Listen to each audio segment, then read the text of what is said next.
జాతకం చెప్పించుకోవడంలో జగన్ భయపడ్డాడండి.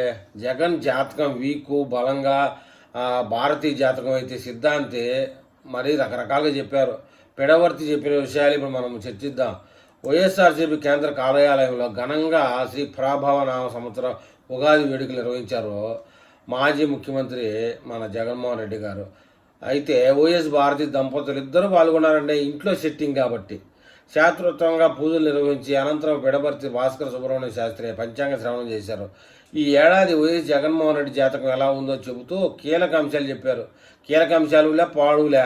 గతంలో వేణుస్వామి చెప్పాడు, నువ్వే ముఖ్యమంత్రి, నేను ఆస్థాన పండితుని అవుతానని చెప్తే తుస్సు అయిపోయింది. అందువల్ల ఇప్పుడు ఆ అర్చకులకు చెప్పాడు, నాయన నాది జాతకం పెద్దగా ఉంది, బలంగా ఉందని చెప్పొద్దు, తుస్సు పూరు అని చెప్పండి అని చెప్పేసి అదే చెప్పారు. మొత్తానికైతే ఈ యొక్క ఉగాది రోజు ఆ జగన్ భారతి గారు కూడా మీమ్స్ గురయ్యారు. కూర్చుంటే లేలేడు, లేచుంటే కూకోలేడు, ఏమన్నా మోకాలు జబ్బు ఉందో ఏం పాడో తెలియదు.